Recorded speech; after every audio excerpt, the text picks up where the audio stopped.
In another development, the General Overseer of the Redeemed Christian Church of God, Pastor Enoch Adeboye, has urged President Bola Ahmed Tinubu to move swiftly to diplomatically to persuade U.S. President Donald Trump to delay any action against Nigeria for at least 100 days. Speaking at the November Holy Ghost service at the Redemption City in Ogun State over the weekend, Adeboye warned that the situation requires wisdom and speed rather than confrontation. The pastor advised President Tinubu to find a way to convince Trump to delay actions, then return home and give security chiefs a 90-day ultimatum to eliminate terrorists or resign. Adeboye warned that no foreign power, not China nor Russia, would intervene to defend Nigeria if military conflict erupted, calling for immediate exposure of terrorism sponsors and stronger accountability within security forces. Now, Ayo, this Pastor Adeboye's counsel, reflects the gravity of Nigeria's predicament at the moment, caught between Trump's threats and our own persistent insecurity crisis. I'd like your thoughts before I go to this story, Ayo, and also would like your thoughts as well on this particular story. But I don't want our viewers to lose the conversation with Pastor Adeboye advising President Tinubu to, have Trump to hold off, and so that, he can talk with the military chiefs, and also the fact that, the U.S. president at this moment has boycotted that U.S. the SA summit, G20 summit in South Africa. He even challenges South Africa being a member of the G20. But let me put that so that we don't lose, like you said. I think it's important because there are a number of voices now speaking and now even trying to make it a Christian versus Muslim fight, whereby we're now losing the essence of what the issue is, which is that there is insecurity, there are Christians being killed in some parts of the country. Freedom of religion, despite it being guaranteed by the Constitution, is not implemented or enforced in certain parts of the country. Now, Pastor Adeboye speaking up on Friday, I watched his speech. Some people might consider it as long overdue because people have been calling for Christian leaders in Nigeria to speak up and share their own reality.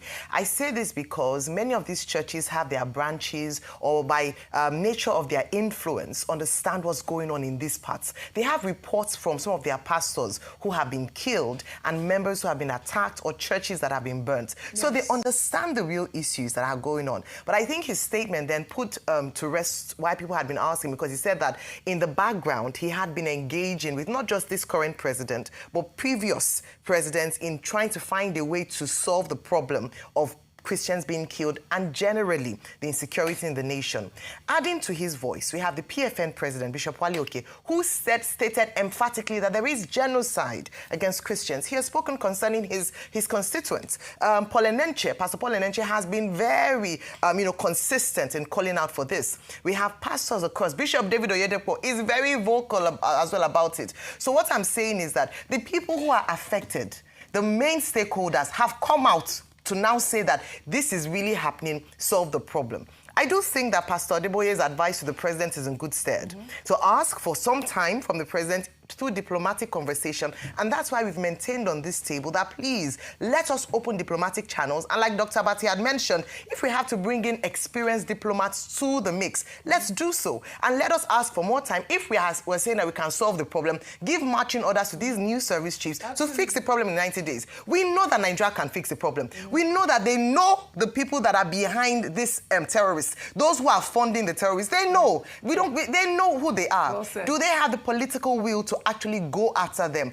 Trump can be the catalyst to finally solving this injustice that has been meted out on not just Christians, but Nigerians as a whole across different parts. Can we finally have peace in the nation? Well said, Ayo, well said. Well, speaking about pastors who actually have experience, in the same vein, journalist Ireti Bakare Yusuf anchored a special edition of Borderlines examining the contentious issues of insecurity, allegations of Christian genocide in Nigeria, and the Trump administration's threat to the Nigerian state. The program featured security consultant Dr. Kabiru Adamu, who provided data-driven analysis presenting statistics on terrorist killings in Nigeria, broken down by religious affiliation, offering empirical context to claims and counterclaims about the nature of violence in the country. The program also featured testimony from Reverend Joseph John Hayab, Chairman of the Christian Association of Nigeria, Kaduna State Chapter,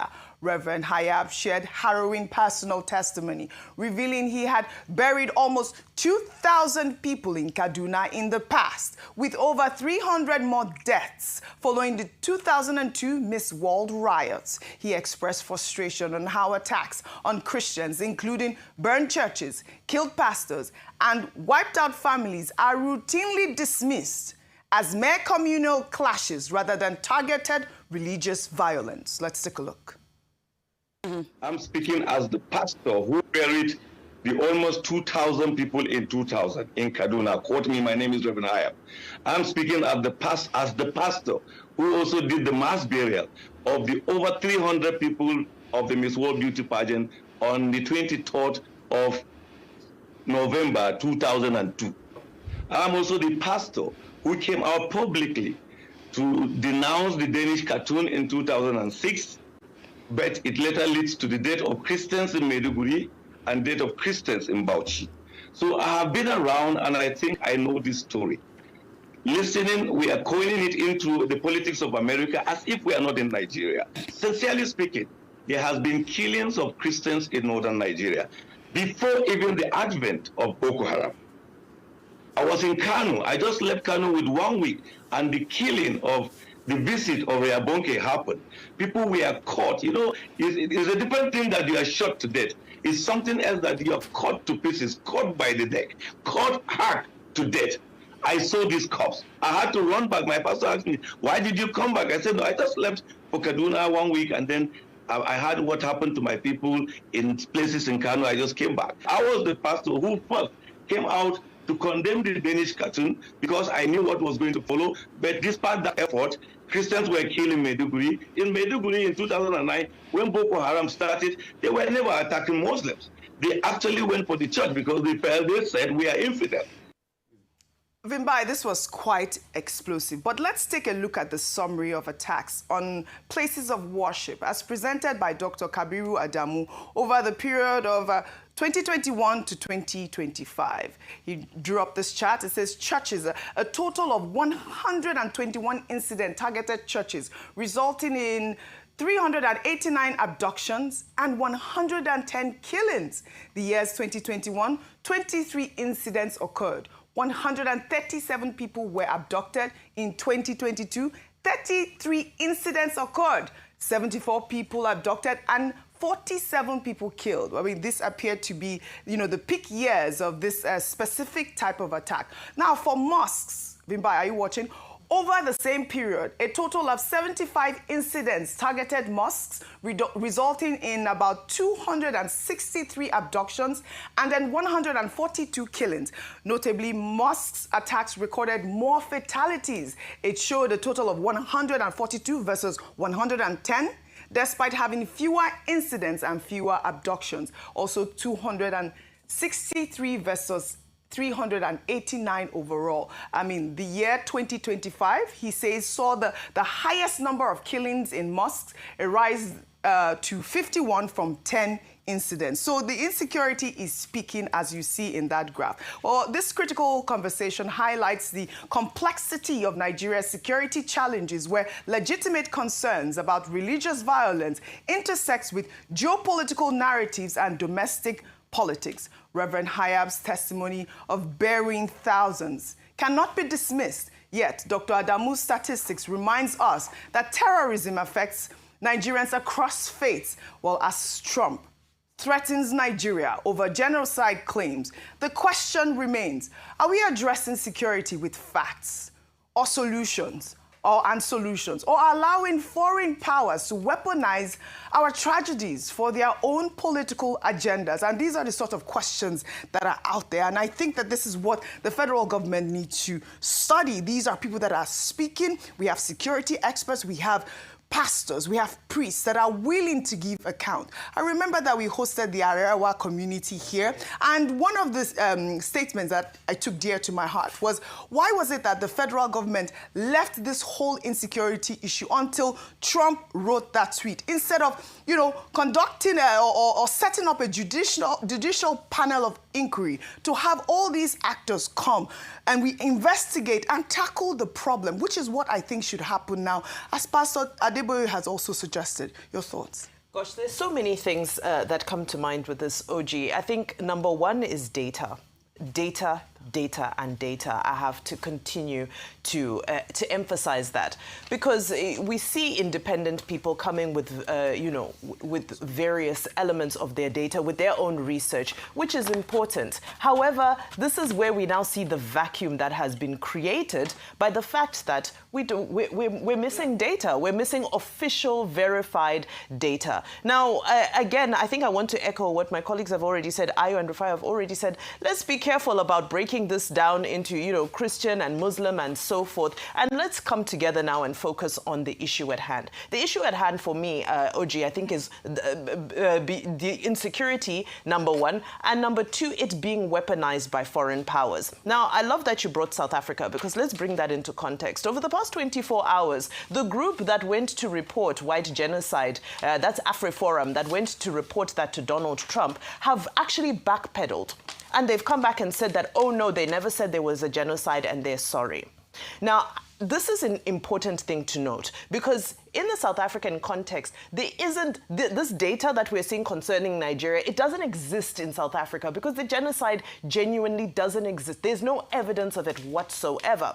However, we already see what a false allegation has done. G20, you don't have the United States coming. In terms of tariffs, economic warfare, it's gotten worse with the United States. So the relations between the two countries have become so frosty, and it's impacting the average South African now, because jobs are being lost, because American investment and American business that used to engage in that country is no longer engaging. Right. So why do I say this? I say this because it still brings us back home, that even if we are to seek alliances and assistance, the root foundational issues are here at home, and only we can address them. They can come, they can advise, they can do all of those things, but ultimately the core issues here are that there is insecurity, but also that there's a lot of national healing that needs to happen between various groups and various ethnicities, whether it be by religious divide or whether it be by ethnic divide. There is national healing that needs to happen, so that this mutual animosity that exists between groups can start to be tempered down. Well said, Vimbai. Thank you for your submission. And, you know, while you were speaking, Rufai shared this story, which I already have as well, about, you know, the villages that were attacked even over the weekend. Last week as well, there were villages attacked in Benue State. The details, the gory visuals are just heartbreaking. You know, they say several villages are feared, villagers are feared dead, while many others remain missing following a suspected herdsman attack in Anuwule community in Ogwelu, Ohimini local government area of Benue State. So we're calling on the security forces in Benue State to actually help us out with this reporting, because obviously we have our reporters on ground who would like to also share this sort of information with our security forces if they have apprehended the people that are behind this dastardly attack. Well, meanwhile, may their souls rest in peace. Meanwhile, armed bandits in Katsina State have made stunning allegations claiming the Nigerian government orchestrated their criminal activities only now decided to call for peace during a peace meeting between Batagwawa and Karachinchi communities held on Saturday. One of the bandits declared they have stopped attacks following government intervention. The bandit spokesperson stated in a now viral video, and I quote, "It was the government that wanted us to engage in banditry, but now it has called us and told us to stop." He alleged that despite 2 months of attempts to initiate peace talks, authorities only located them when they genuinely decided to engage. The armed group insisted that peaceful coexistence depends entirely on Nigerian leaders, stating, "If you want to cry, don't cry with us, the terrorists, but cry with your government, for they are the ones who made us do what we have been doing. I mean, this is really, really alarming, Rufai. The allegations raise serious questions about the relationship between criminal networks and state actors, echoing long-standing suspicions about complicity in Nigeria's worsening insecurity. Rufai, your thoughts, and also I'd like your thoughts on the two stories as well, just to put them all together before we take this one. Real quickly, see, Oji, in a country where bandits can pick up a mic and say this in a public space, when did they say this? What has been the reaction of the government to it? You see, that's why I said a lot of the problems our government can solve if we are ready. And this attempt to make it be about Christians and Muslims is never true. My Muslim brothers, my Christian brothers, we are all one, united. Our adversaries are those that are using insecurity to hurt all of us. Let's not fall to their propaganda. Christians, Muslims, can't you see they've started again? They've started using our heads to knock each other. Christians, Muslims, can't you see that they're not talking about the killings of all of us as Nigerians? They are talking about us against each other. Christians, Muslims, we need to be united. Just like we all prayed together and we stood united during EndSARS. We serve one God, the living God. Do not allow these actors to pit Christians against Muslims. Our adversary is the insecurity. I'm happy that Reverend Hayab is speaking up against this. So, during the data, although of course I've not seen the primary data that Beacon Security had, but doesn't his data even justify the allegations of genocide? Genocide, when you go back to Lepkin's definition of genocide, it talks about intent to clear out the cultural antecedents, physical assault and brutality. Over 100 churches. Doesn't it talk about it? And so when government was saying 81% reduction, but Beacon Security is saying there's been an increase. World Terrorism Index is saying Nigeria is now number 6 from the position of number 8 it was in 2023. Isn't it time for us to look inward? So government, this is at your doorstep. Terror bandits are now saying that you are the ones using them. And we've also seen allegations against government officials. We've also seen government officials do photo op with bandits. Right. We've also had government officials being mentioned. Government, if you love this country, release the list of the terrorist financiers that was released in Dubai. All right. And let justice and the killing end. All right.